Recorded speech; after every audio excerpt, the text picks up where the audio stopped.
everyone, my name is Chang Siri with matrix number BB201027 and I'm the project director of this CSR project. Hi, my name is Muhammad Badrizam bin Budi. I'm from Section 2 Corporate Communication and my metric number is BB20110600.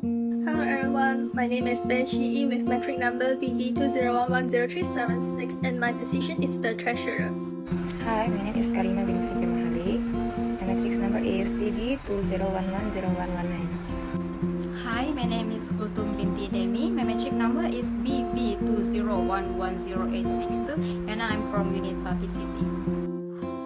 Hi and Assalamualaikum. My name is Muhammad Harun bin Usman. My matrix number is BB20110158. Hi, my name is Ahmad Duni bin Idris and my matric number is BB20110707. Hello, my name is Emmanuel Stradana Francis, matrix number BB20110628 and I am an activity committee member. Assalamualaikum warahmatullahi wabarakatuh. My name is Nur Farasila binti Muhammad Zulkifli with matric number BB20110349 and I am one of the activity committee members.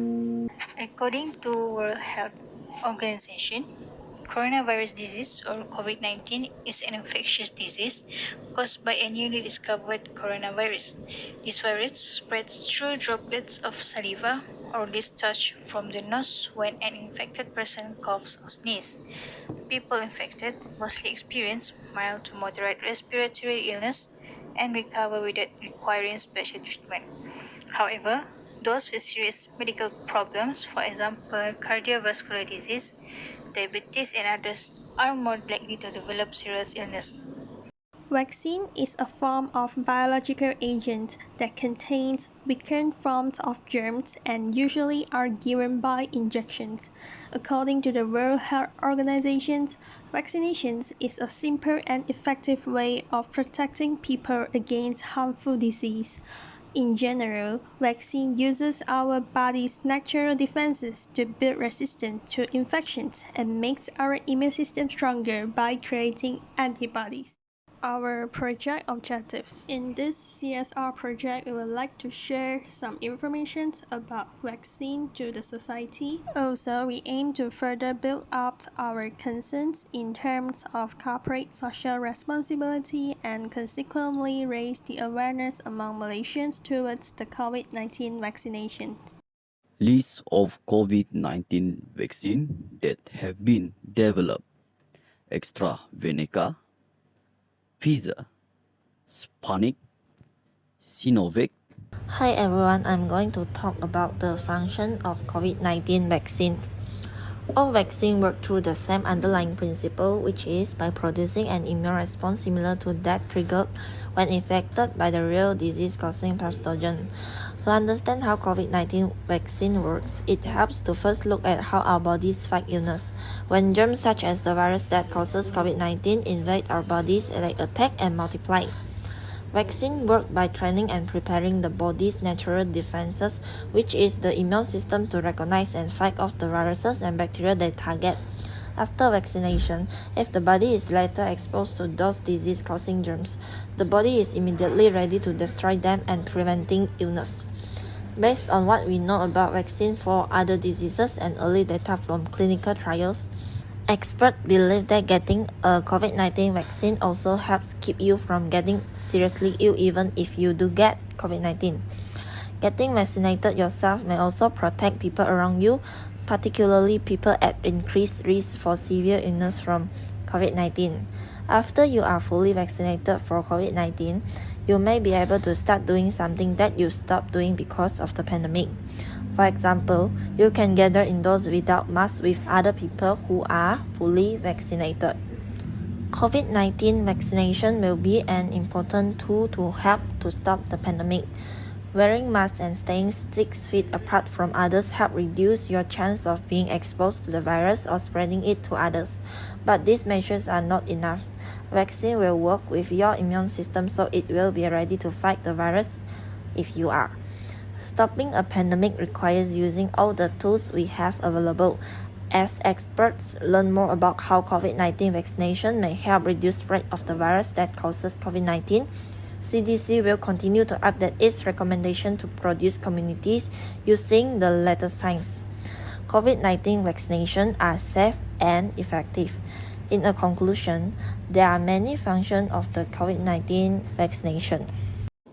The immunization program is currently being implemented in phases from 24 February to February 2022.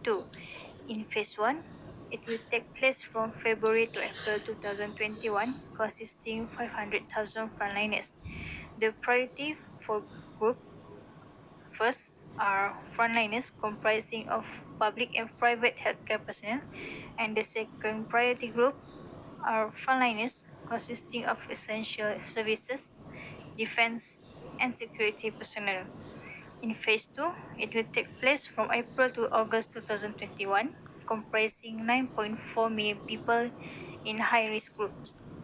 The first priority group, the remainder of healthcare workers, along with those in essential services, defense, and security personnel, and the second priority group, senior citizens aged 60 and over, those with chronic disease, and acute individuals. In the last phase, it will occur from May 2021 to February 2022 for the remainder of 13.7 million people and more. The priority group are the population aged 18 years and above, citizens, and including non-citizens.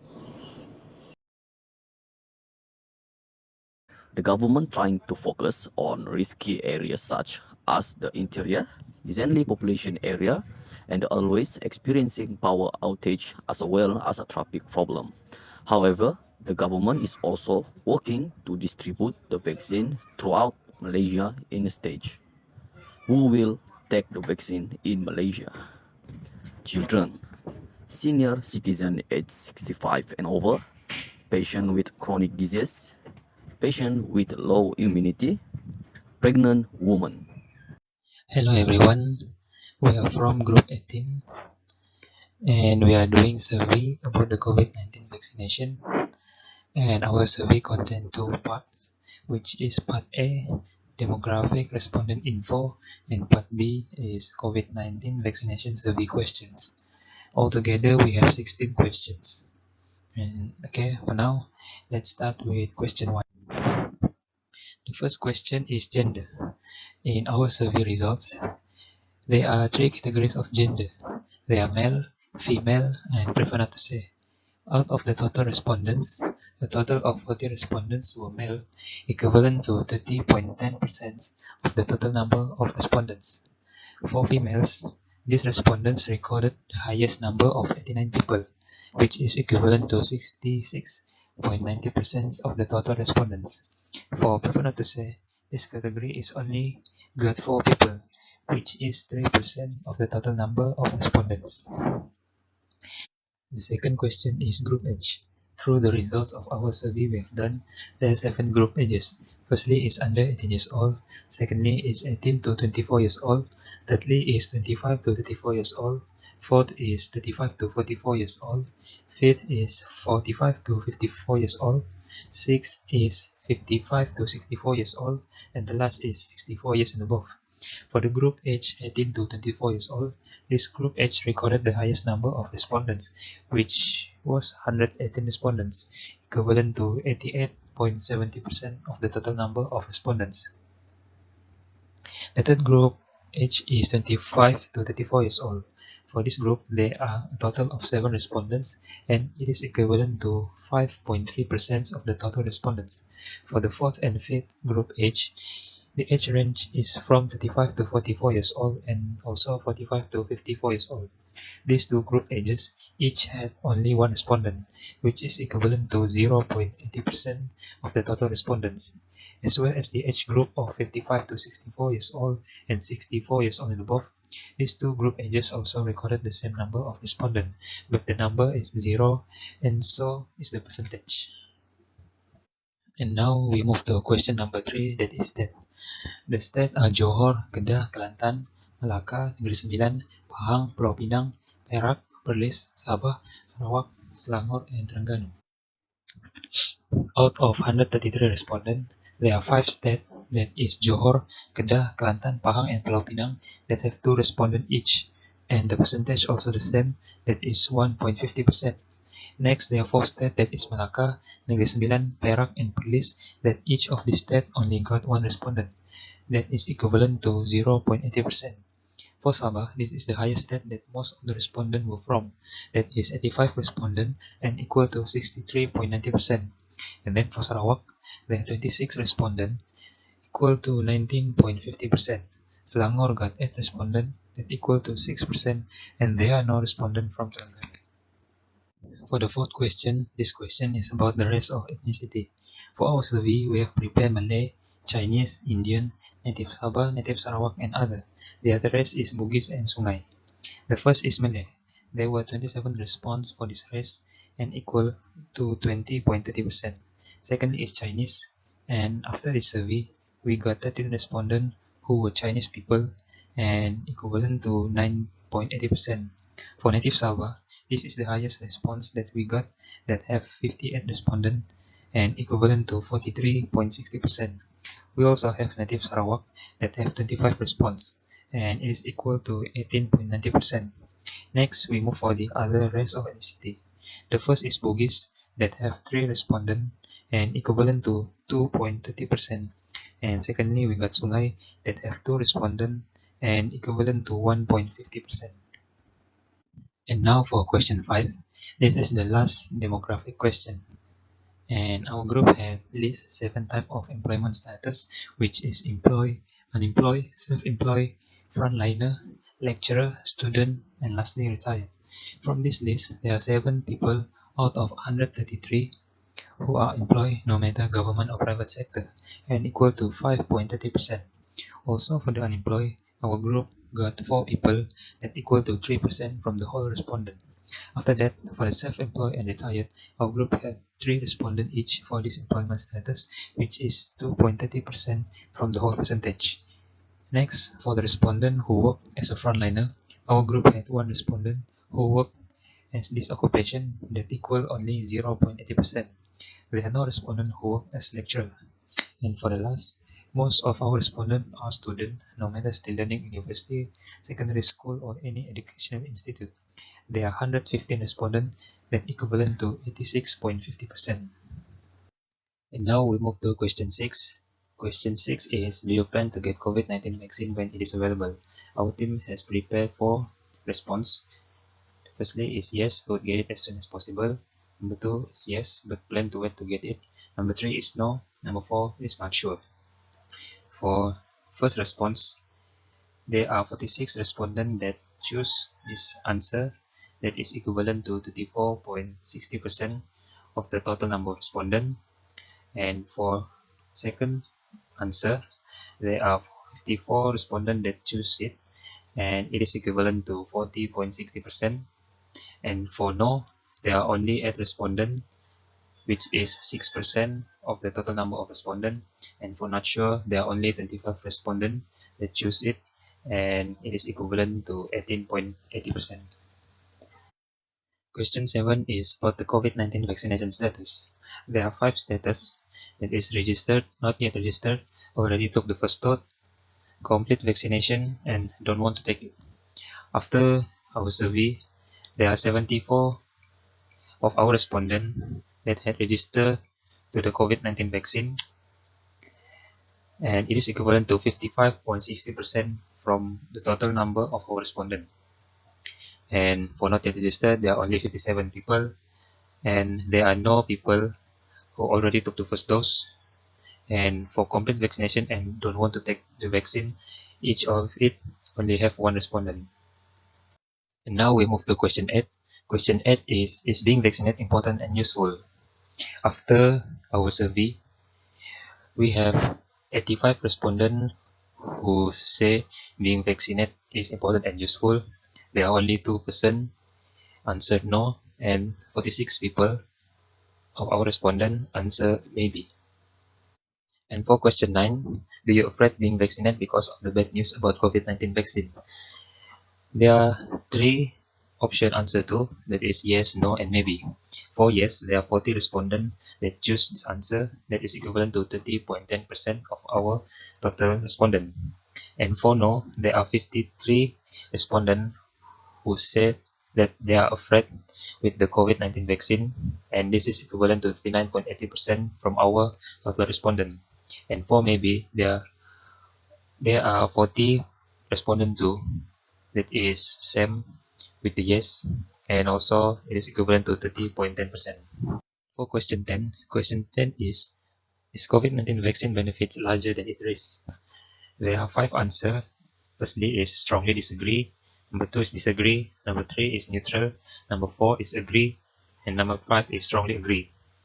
For strongly disagree, there are 6 respondents, and for disagree, there are only 1 respondent. For neutral, there are 70 respondents. Agree, we got 39 respondents, and strongly agree, we have 17 respondents. For question 11, is it compulsory for getting COVID-19 vaccine? There are 4 answers, that is yes, no, maybe, and others. For others answer, the example answer that respondent give is in some country, yes, not sure, depending on the will of the people, and not aware if it is compulsory, but I hope every Malaysian citizen would get vaccinated. The highest answer recorded is yes with 85 respondents, followed by no with 34 respondents, and then others 9 respondents, and lastly is maybe with 5 respondents. Question 12 is online access to COVID-19 vaccination easy? For example, MySejahtera. There are 5 answers, that is yes, no, not really, maybe, and others. For others, there are two answers, that is easy but difficult for some people, and they don't know. The highest response that we got after our survey is yes with 117 response, followed by no with only 11 response, and for not really and others, each of these option have 2 respondents, and the lastly is maybe with 1 respondent. Question 13 is it convenient to have access to vaccines in your location? There are 4 types of answers too, that is yes, no, maybe, and not sure. For yes, this is the highest response that our team got, that is 116 respondents answer this, followed by no with only 15 respondents, and maybe and not sure, each of these answers have 1 respondent. And now for question 14. Question 14 is the rating of how well the people understand about the COVID-19 vaccination process. There are 5 levels. It is level 1, level 2, level 3, level 4, and level 5. For level 1 and level 2, each of this level only got 5 respondents. And for level 3, our team recorded 47 respondents that choose this right. Number 4 is the highest with 52 respondents, and number 5 only have 24 respondents. Question 15 is the awareness level of Malaysian regarding the COVID-19 vaccine. For level 1, our team got 2 respondents. For level 2, they have 12 respondents. Number 3 is the highest with 51 respondents. Number 4, we have 42 respondents. And number 5, we have 26 respondents. And for the last question is question 16. Do cultural beliefs impact how people react to vaccination? The answer is yes, sometimes, and not at all. For yes, there are 38 respondents answer this, and it is equivalent to 28.60% of our respondents. And for answer number 2, that is sometimes, there are 67 respondents answer it, and it is equivalent to 50.40%. And lastly, not at all, we have 28 respondents that answer this, and this is equivalent to 21.1% of our total number of respondents. More people becoming eligible to receive a COVID-19 vaccine. Some may be wondering why they should get vaccinated. Now I'm going to share about the importances of the vaccination COVID-19. COVID-19 vaccines were evaluated in clinical trials and have been approved because those studies showed that the vaccine significantly reduces the probability of contracting the virus. Based on what has been proved about vaccines for other diseases, The COVID-19 vaccine may help keep you from getting seriously ill. Even if you do get the virus, getting vaccinated also may protect people around you, particularly those at greater risk for severe illness from COVID-19. Stopping a pandemic requires using all the tools we have available. Wearing masks and social distancing help reduce your chance of being exposed to the virus or spreading it to others. But these measures are not enough. Vaccines work with your immune system so it will be ready to fight the virus if you are exposed. Getting COVID-19 may offer some natural protection, known as immunity, but experts do not know how long that immunity lasts. And the risk of severe illness and death from COVID-19 far outweighs any benefits of natural immunity. Getting vaccinated created an antibody response so that you are protected without having to experience the illness.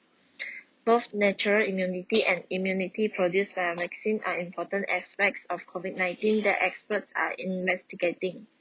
Healthcare officials and agencies help to keep the public informed about new developments.